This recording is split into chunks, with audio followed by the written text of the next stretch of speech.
करीब 16 साल का एक लड़का अपनी माँ को आवाज लगा रहा था। पहले धीरे से आवाज लगाए, फिर कुछ जोर से, और तीसरी बार जो उसनी माँ को अपनी आवाज लगाता है तो बहुत जोर से चीखकर चिल्लाकर आवाज लगाता है। पहली बार में तो माँ समझ नहीं पा रही थी, दूसरी बार में उसकी जो भी ध्यान था वो टूटता है, और तीसरी बार में वह दौड़ते हुए अपने बेटे की तरफ जाती है, और जैसे ही घर की दहलीज को पार किया उसकी गोद में आकर उसके बेटे का सर गिर जाता है। बस इतना था, अपने ही बेटे का सर उस फुटबॉल की तरह जब गोद में आकर गिरता है तो उसकी चीख निकल जाती है। चीख पुकार की आवाज पूरी गांव में फैल जाती है, न केवल गांव में बल्कि आसपास के लोगों तक फैल जाती है। माँ रो रही थी, बिलख रही थी। वो 5 बहनों का इकलौता भाई होता है। बहनें भी आ जाती हैं, वो भी रोती हैं, बिलखती हैं।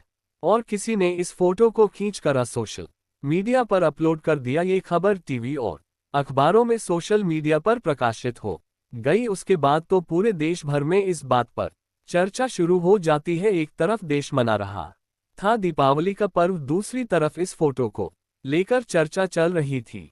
आखिरकार शासन प्रशासन को भी आगे आना पड़ता है, और शासन कहता है कि हम जितनी जल्दी हो सकेगा कातिलों को सलाखों तक पहुंचाएंगे, उन्हें कड़ी से कड़ी सजा दिलवाने की कोशिश करेंगे। विपक्ष ने भी कई तरह के आरोप लगाने शुरू कर दिए, कई तरह की गलतियां सामने आ रही हैं। लेकिन सवाल यही उठता है कि अगर सरकार इसमें कुछ कर भी पाएगी तो क्या उस 16 साल के बेटे को वापस लेकर आ पाएगी? क्या उस 5 बहनों के अकेलो भाइयों को क्या वापस ला पाएगी? जब कत्ल की वजह लोगों के सामने आती है तो लोग सोचने पर मजबूर हो जाते हैं कि इतनी छोटी सी वजह कत्ल की इतनी बड़ी वजह कैसे बन सकती है। आज की घटना कई लोगों को सोचने पर वाकई मजबूर कर सकती है। आदाब, नमस्कार, सत श्री अकाल। मैं उस्मान सैफी। आज की जो सच्ची घटना मैं आपको सुनाने जा रहा हूँ, सच्ची घटना है उत्तर प्रदेश का।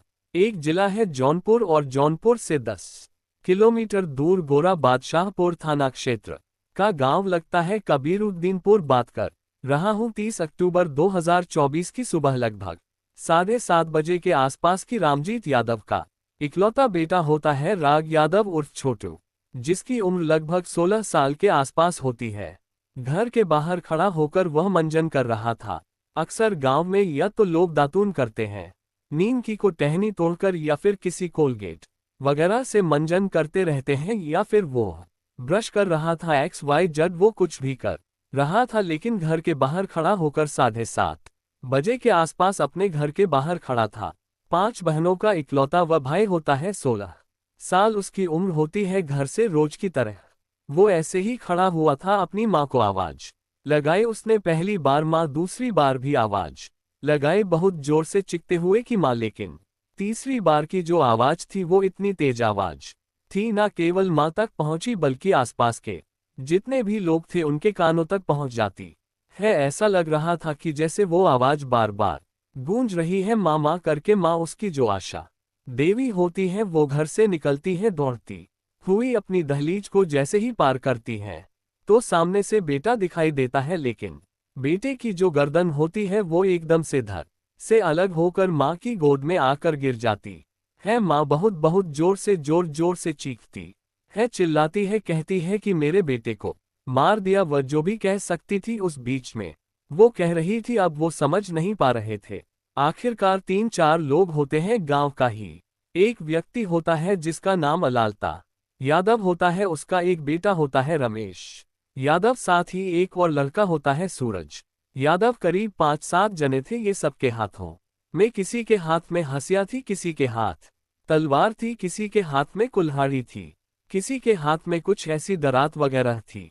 कुछ इसी तरह के हथियार लेकर वो उस लड़के के पीछे पड़े हुए थे। वह लड़का इधर से उधर भाग रहा है, दौड़ रहा है, अपनी जान बचाने की तमाम कोशिशें कर रहा था। इस बीच में वह लगातार आवाज भी लगा रहा है। आसपास के लोग भी जाग जाते हैं, बाहर निकलते हैं, देखते हैं। कोई समझ नहीं पा रहा था कि आखिरकार वजह क्या है। लड़का जैसे ही तीसरी आवाज में रुकता है, शांत होता है, पीछे से एक तलवार आती है। तलवार को इतनी ताकत से मारा गया था कि एक तलवार से धड़ और सर दोनों अलग हो जाते हैं। माँ के पास पहुंच जाता है। माँ का रो रोकर बुरा हाल हो जाता है और बहनियां जाती हैं। उसके बाद फिर पूरा गांव इस घटना को लेकर सड़कों पर उतर आता है। न केवल पूरा गांव उतरता है, सोशल मीडिया पर ही कुछ देर में खबर वायरल होने लगती है। दरअसल डीएम डॉक्टर दिनेश चंद और साथ ही SP doctor Ajay Pal Sharma CEO Gorabad Shahpur के तमाम यह आला अधिकारी मौके पर आ जाते हैं और उसके बाद फिर सैकड़ों पुलिस वाले आ जाते हैं। एक दिन पहले ही इस गांव के अंदर, दरअसल 29 अक्टूबर 2024 को ये लड़का, जिसका नाम अनुराग यादव होता है, वो अपने घर से कुछ ही दूरी पर एक छोटी सी जमीन का टुकड़ा होता है, उस जमीन के टुकड़े की साफ सफाई कर रहा था। और जैसे ही इसकी घास वास छील रहा था, क्योंकि इससे पूछा जाता है कि तुम ये सब क्या कर रहे हो, वो कहता है कि अगले दिन दीपावली का त्योहार है, साफ सफाई करना अच्छी बात है, इसलिए साफ सफाई कर रहा हूं। इसी बीच में पड़ोसी ही हैं, थोड़े से फासले से रहते हैं लालता। उसके परिवार के कई लोग मौके पर आ जाते हैं और उस लड़के को बहुत बुरी तरह से डराने लगते हैं, धमकाने लगते हैं, उससे तमाम तरह की गंदी संधी बातें करते हैं, गालियां देने लगते हैं, उससे कहते हैं कि तुम यहां से चले जाओ। जब लगातार उस लड़के को 16 साल के उस बालक को लगातार धमकाया जा रहा था, टॉर्चर किया जा रहा था, तब गांव के आसपास के लोग आते हैं, समझाते हैं कि इस तरह की बातें मत करो, अगले दिन वैसे भी त्योहार है और त्योहार पे सर से लड़ाई झगड़ा नहीं करते हैं। अनुराग को समझाया जाता है, अनुराग जाकर अपने घर जाता है, लेकिन वह इतना नहीं बताता कि इस तरह से झगड़ा फसाद भी हुआ है। वह नहीं जान रहा था कि आखिरकार आगे कुछ हो भी सकता है। उस रात तो कट जाती है, लेकिन लालता यादव को कुछ ऐसा लग रहा था जैसे क्या उसके साथ बहुत बड़ी कोई वारदात हो गई है। उन्होंने एक प्लानिंग करते हैं, प्लानिंग करने के बाद लालता, उसके परिवार के जो भी कुछ लोग थे, हाथों में हंसिया दरात और तुम्हारी तलवार लेकर सीधे मौके पर पहुंच जाते हैं और उस बालक की गर्दन काटकर उसकी हत्या कर देते हैं। जब हत्या करते हैं तो मामला सोशल मीडिया पर वायरल हो जाता है, हर कोई इस घटना के बारे में जानने की कोशिश कर रहा था। दरअसल ये कहानी शुरू होती है साल 1995 से। रामजीत यादव और उसके 20 मीटर दूर एक लालता यादव के नाम का व्यक्ति है। लालता यादव एक दबंग प्रवृत्ति का व्यक्ति है। रामजीत यादव की 5 बेटियां हैं, एक बेटा है और 1995 में ग्राम समाज की भूमि को लेकर अक्सर इनमें विवाद चला रहा था। विवाद कुछ इस तरह सा था, लगभग 1 से 1.5 विश्वा या 2 विश्वा जमीन रही होगी, इतना जितना की एक दुकान होती है। ये दुकान से थोड़ी बहुत ज्यादा की संख्या रही होगी, लेकिन इससे ज्यादा नहीं थी। इस छोटे से जमीन के टुकड़े को लेकर दोनों पक्षों में कई सालों से लगातार विवाद चल रहा था, बातचीत बन नहीं पा रही थी। आखिरकार ग्राम पंचायत के कुछ सदस्य बैठते हैं। सदस्य बैठने के बाद ये तय कर लेते हैं कि तुम्हारे हिस्से में इतनी जमीन आ रही है, तुम इसे जमीन पर आम से अपनी दीवार वगैरह बना लो, और ताकि झगड़ा बिल्कुल हमेशा के लिए खत्म हो जाए। लेकिन गांव वालों ने इस झगड़े को खत्म कराने की तमाम कोशिशें की, उसके बावजूद भी दबंगी प्रवृत्ति का व्यक्ति होता है लालता यादव, वह अपनी हरकतों से बाज नहीं आ रहा था। उसने हद तो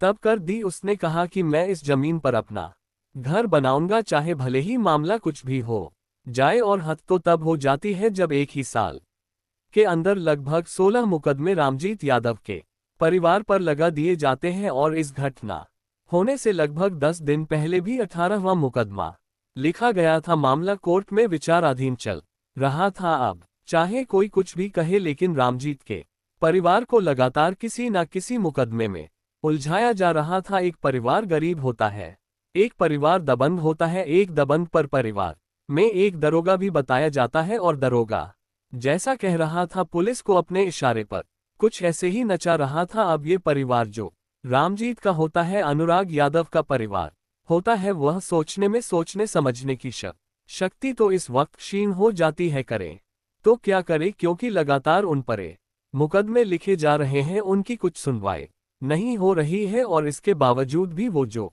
दरोगा होता है, पुलिस को अपनी उंगलियों पर कठपुतलियों की तरह नचा रहा था। यह वक्त धीरे धीरे करके ऐसे ही आगे बढ़ रहा था, और वक्त आगे बढ़ते बढ़ते 30 तारीख को जिस तरह से अनुराग यादव की गर्दन काटकर हत्या कर दी जाती है, पूरे प्रदेश भर में इस बात को लेकर बवाल मच जाता है। उसके बाद फिर मुकदमा भी दर्ज कर लिया जाता है, पुलिस भी आती है और पुलिस आती है उन आरोपियों को गिरफ्तार करने के लिए तमाम दबिश भी दे रही थी। इधर जो पूर्व मुख्यमंत्री अखिलेश यादव होते हैं, एक तरफ तो कहते हैं कि जंगल राज है, दूसरी तरफ वो सरकार पर भी उंगली उठाना शुरू कर देते हैं। सरकार कहती है कि हम अपना काम कर रहे हैं, जितनी जल्दी हो सकेगा आरोपियों को गिरफ्तार करेंगे और गिरफ्तार करने के बाद उनको जेल भेज देंगे। दरअसल अनुराग यादव की एक बहन का सोशल मीडिया पर एक इंटरव्यू बहुत तेजी के साथ वायरल होने लगता है। वो बार बार कह रहे थी कि कितनी